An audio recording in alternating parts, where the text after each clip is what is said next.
है मिले बुद्धि सुचाल, क्षण में सब पातक टरे, ब्रह्मगढ़ टूटी निहाल। संत वृक्ष सद ज्ञान फला, शीतल शब्द विचार, जग में होते संत नहीं, जल मरता संसार। जग में होते संत नहीं, जल मरता संसार।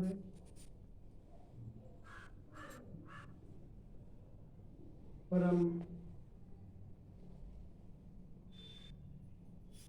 वैराग्य और सद्गुणों से सुशोभित मुदमंगल में संत समाज, सदगुरु कवि संस्कार आश्रम करगत से पधारेगी हमारी शादी बहने, निर्छिद विवेकी सज्जनों, भक्तिमती माताओं एवं संस्कारी बच्चों। आज संक्षिप्त आशीर्वचन समारोह अथवा आशीर्वाद समारोह आप सब और संतों के सानिध्य में यह कार्यक्रम प्रायोजित है। आप लोग बहुत सारी बातें सुन चुके हैं रामायण के द्वारा, हरि कीर्तन के द्वारा, और भी संतों की संगति में, और टकसाल की बातें, जीवन जीने की कला की बातें, और आत्मा परमात्मा के संदर्भ में समय समय से हम सुनते रहते हैं। आज मैं वो सब बात नहीं करूंगा। आज मैं न्यू की बात करूंगा। आज मैं फाउंडेशन की बात करूंगा। फाउंडेशन अथवा न्यू, मकान का न्यू जितना मजबूत होता है उतना आपका मकान टिकाऊ होता है। इसी प्रकार से संस्कार जितने मजबूत होंगे आपके, और 16 संस्कार, एक संस्कार की बात नहीं, 16 संस्कार, जहां से संस्कार जन्म लेता है, जहां से संस्कार की शुरुआत होती है, गर्भाधान से। गर्भाधान, सीमंतोन्नयन, पुंसवन, छठी संस्कार, विद्यारंभ संस्कार, संस्करण संस्कार, अन्नप्राशन संस्कार, ऐसे करते करते हम आगे बढ़ते हैं और संस्कारों का सिलसिला है वो चल पड़ता है।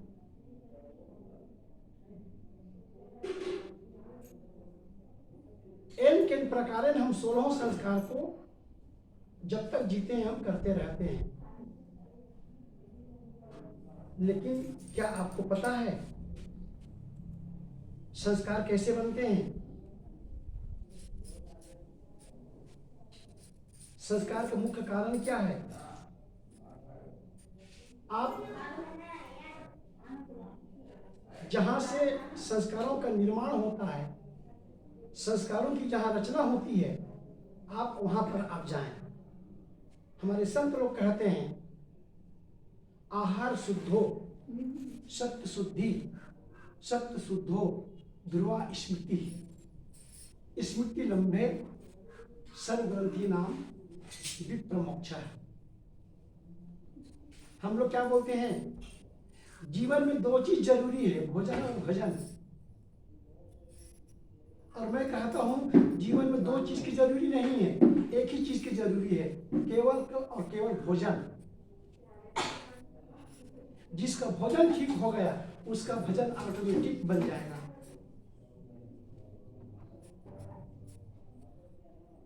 दुर्योधन का भोजन ठीक नहीं था,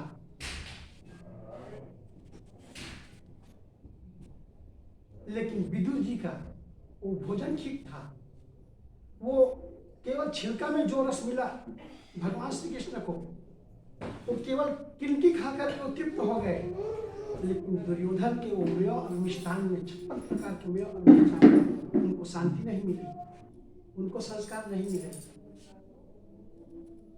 और ऐसे प्रदूषित भोजन करके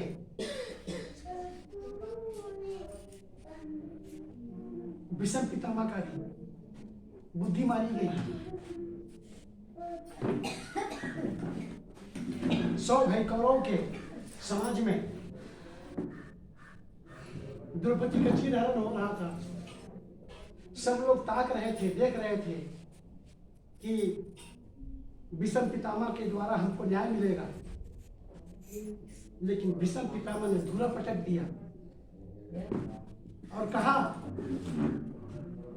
पांडवों ने कहा, गुरुदेव ये क्या हो रहा है? आपकी उपस्थिति में एक बेटी का इज्जत जा रही है, बेटी का चीरहरण हो रहा है। तो भीष्म पितामह ने कहा, बेटा मैं आज परवश हूं, मैं आज मैं विवश हूं, क्योंकि दुर्योधन का मैं आज नमक खाया। दुर्योधन का मैं नमक नहीं खाता तो शायद ये दिन आज मैं नहीं देख पाता। मैं संत कहते हैं आहार शुद्ध हो। भले हम लोग कहते हैं भोजन और भजन आदमी को दोनों करना चाहिए, मैं कहता हूं आप दोनों को करना नहीं पड़ेगी, और आप एक ही चीज कीजिए, भोजन। भोजन का मतलब केवल अन्न ग्रहण करना नहीं है। आंख से देखते हैं वो आंख का भोजन है, कान से सुनते हैं कान का भोजन है, जीभ से चखते हैं ये खटरस जीभ से लेते हैं वो जीभ का भोजन है, त्वचा से हम स्पर्श का हमें ज्ञान होता है वो त्वचा का भोजन है, डोज है, डोज ऑफ स्किन। और इसी प्रकार से हम नाक से घ्राण शक्ति हम लेते हैं। इन पांचों ज्ञान इंद्रिय और पांचों कर्म इंद्रिय, 10 इंद्रियों के द्वारा जो भी हम खुराक लेते हैं वो सारे भोजन कहलाते हैं। ये तो 10 इंद्रिय का भोजन हो गया, लेकिन और हम भोजन लेते हैं चिंतन, जिसे कहते हैं चिंतन, मनन, स्वाध्याय और निधिध्यासन। चारों चीज को हम भोजन करते हैं, जिसे हम करते हैं अंतःकरण के द्वारा। जैसे आप लोग अभी सुन रहे हैं, सुन करके आप लोग मनन करेंगे, उसके बाद में निधिध्यासन करेंगे, एकांत बैठ करके चर्चा करेंगे साहब जी ने क्या कहा, भानपुरी में गए थे आशीर्वाद समारोह में। उसके बाद में आप जब गुणा भाग करोगे तब क्या सही है क्या गलत है आप उसको आत्मसात करोगे। एकाएक कोई आत्मसात करता नहीं है। आत्मसात करने के लिए टाइम ऑफ गैपिंग, समय का एक प्रकार का अंतराल चाहिए। आज हमारी बुद्धि क्यों मारी जाती है? आज हमारी बुद्धि जब बिगड़ जाती है तो हम किनको दोष देते हैं?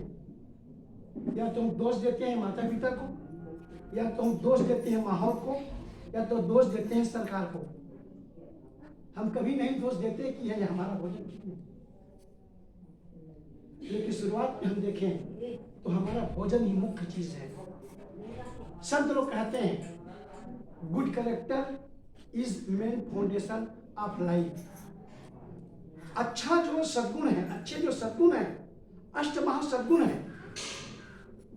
उन चीजों के संदर्भ में हम नहीं सोचते, बल्कि हम बाहरी दुनिया की चकाचौंध में, भौतिक वस्तुओं में हम आकर्षित हो जाते हैं और संस्कार पीछे छूट जाता है। अभी हमारी साथी बहनें कह रही थी, हम बच्चों को नोट छापने की मशीन बना देते हैं। हमारा बेटा कमाए, कलेक्टर बने, डॉक्टर बने, मिनिस्टर बने और बहुत ज्यादा पैसा कमाए। यदि नोट में ही शांति मिलती, यदि नोट में ही तृप्ति मिलती तो भगवान बुद्ध घर क्यों छोड़ते? वो तो राजा थे। भगवान महावीर राजपूत थे, दोनों बिहार के थे, दोनों समसामयिक थे और दोनों राजपूताना परिवार के थे। धन की कोई कमी नहीं थी।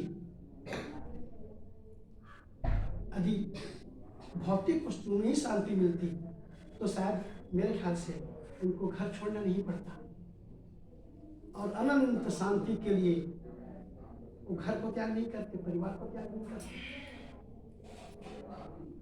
इसलिए संत कहते हैं आहार शुद्ध हो, सत्य शुद्धि। आहार हमारा शुद्ध हो गया तो मान करके चलिए भजन आपका होने लगेगा। देखो हम कभी कभी एक चीज को करते हैं और दूसरी चीज हो जाती है। भोजन करते हैं, नींद आ जाती है। At first you to do, after become a to be. पहले हम भोजन करते हैं, बाद में नींद आती है। जैसे हम भोजन कर लेते हैं और ऑटोमेटिक सुबह होते ही पता है आपको क्या होता है?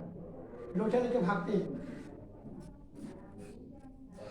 ऑटोमेटिक भोजन करते हैं, नींद आ जाती है। लेकिन भोजन का संबंध नींद से तो है, लेकिन साथ साथ में निश्चिंतता से भी है। यदि आपका मन शांत नहीं है, आपका मन चिंतित है, मन में टेंशन है, मन में व्याधियां हैं, मन में विकार हैं, तो आप किसी प्रकार का भोजन आप कीजिए, आपको नींद नहीं आएगी। क्योंकि मन का भोजन आपका ठीक नहीं है। शरीर का भोजन तो ठीक है, लेकिन मन का जो डोज है, जिसे बोलते हैं मेंटल डोज, वो आपका मन का दोष ठीक नहीं है।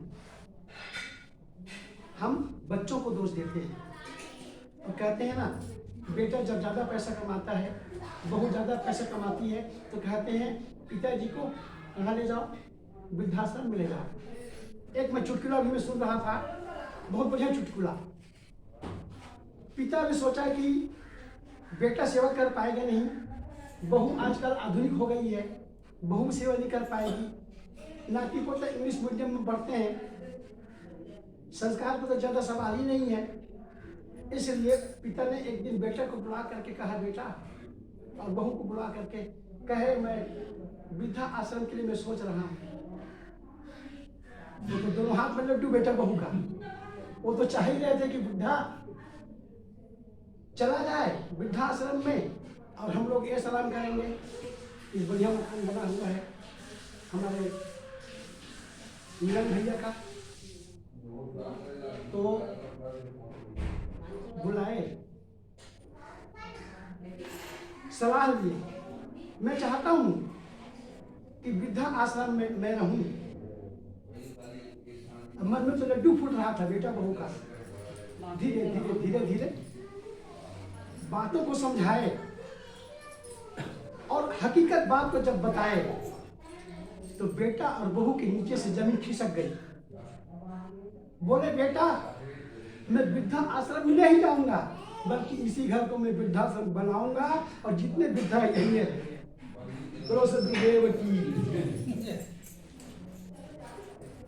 बेटा ने सोचा ये क्या हो रहा है? बोले, बेटा, ठीक हो रहा है, ये घर मेरा है, इस घर को मैंने बनाया है, मैं दूसरे के घर में क्यों जाऊं? मैं इसी घर को वृद्धाश्रम बनाऊंगा और इस घर में मैं रहूंगा। पहला मालिक मैं हूं, तुम मालिक नहीं हो, मालिक मैं हूं और मैंने बनाया है। इसलिए आज से तुम सबकी उपस्थिति में इस घर को मैं वृद्धाश्रम घोषित करता हूँ। सारे वृद्ध मेरे पास आकर के रहेंगे। अब बेटा कहे तो कहे क्या, बहू कहे तो कहे क्या, लेकिन हकीकत बात है ये। और ये हकीकत बात को जब बहू बेटा सुन लिए तो बहु बेटा को आश्चर्य लगेगा, लेकिन बात बढ़िया बोले, 100% की बात बोले, लेकिन बात ऐसा ही है। आज बेटा और बहू कभी ये ना सोचें कि हमको पिताजी की सेवा करना पड़ेगा, हमें सास की सेवा करनी पड़ेगी,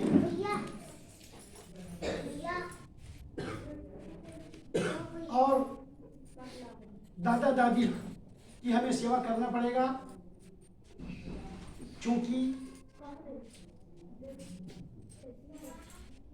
ये संस्कार है।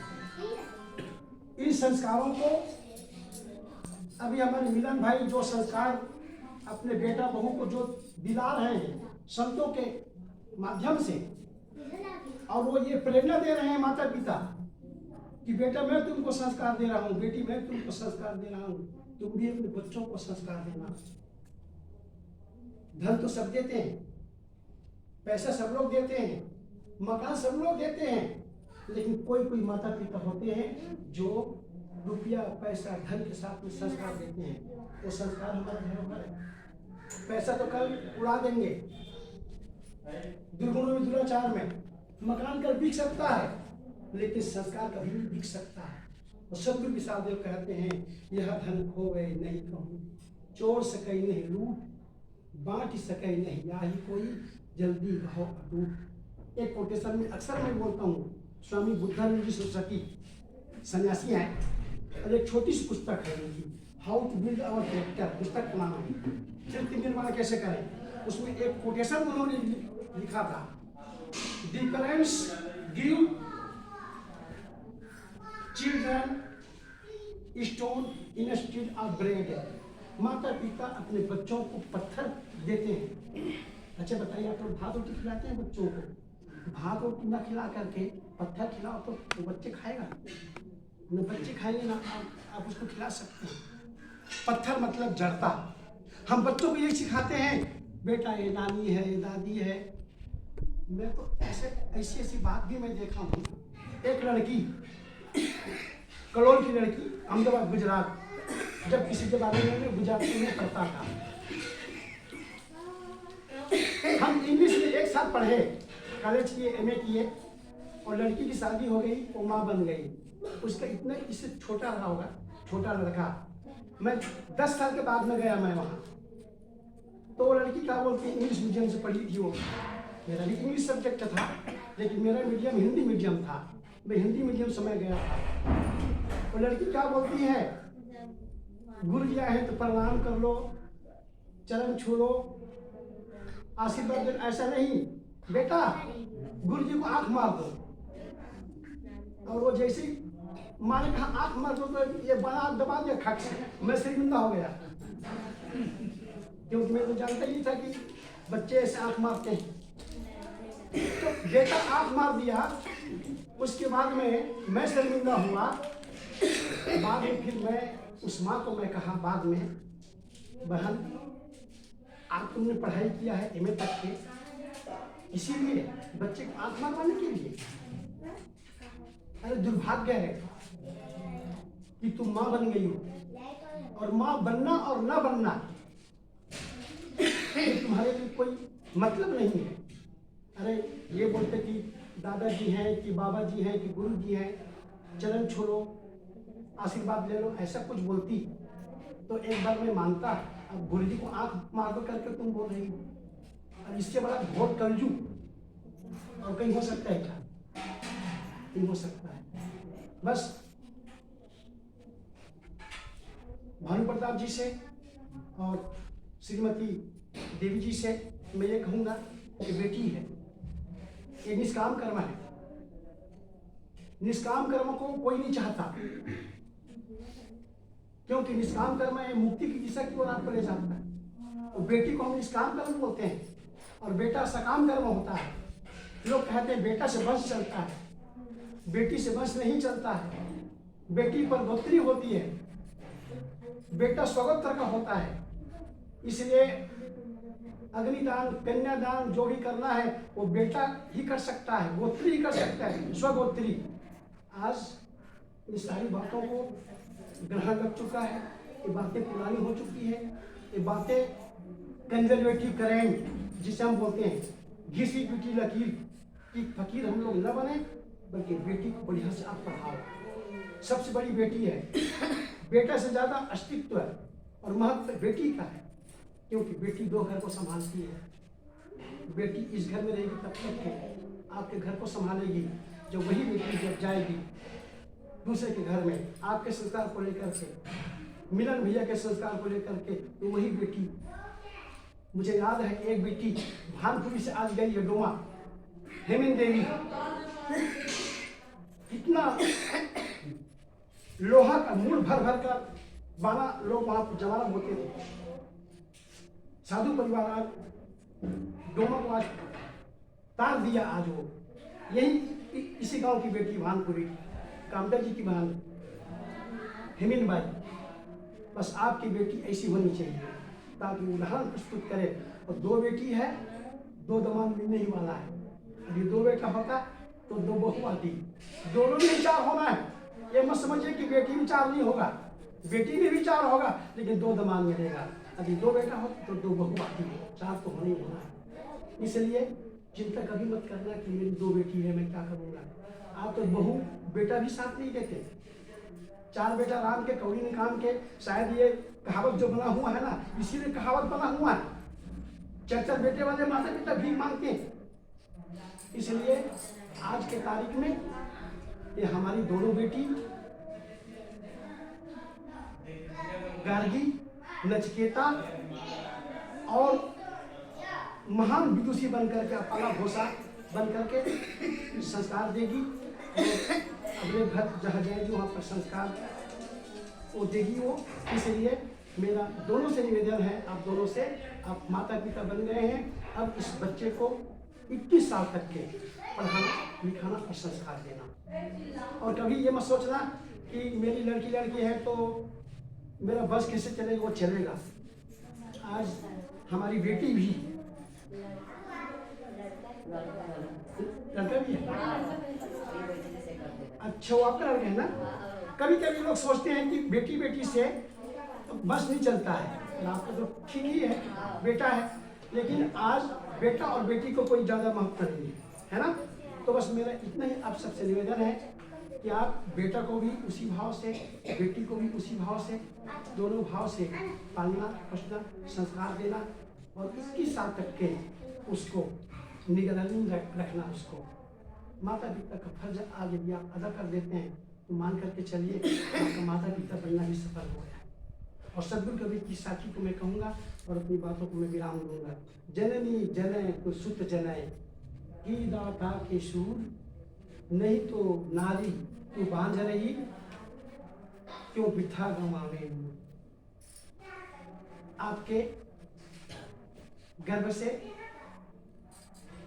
आपके सहयोग से, दोनों के सहयोग से जो संतान जो पैदा हुई है लड़की लड़का के रूप में, वो दोनों देशभक्त हो, सज्जन हो, संत हो, विषम पितामह के समान ब्रह्मचारी हो, हनुमान के समान महान ब्रह्मचारी और योद्धा हो और देश का महान नायक हो। कभी भी भूल करके कभी भी मत सोचना आप कि आपका संतान कोई चोर निकले, उचक्का निकले, बदमाश निकले, शराबी जुआरी निकले, उससे वो घम्मा की सफल कभी होता नहीं था।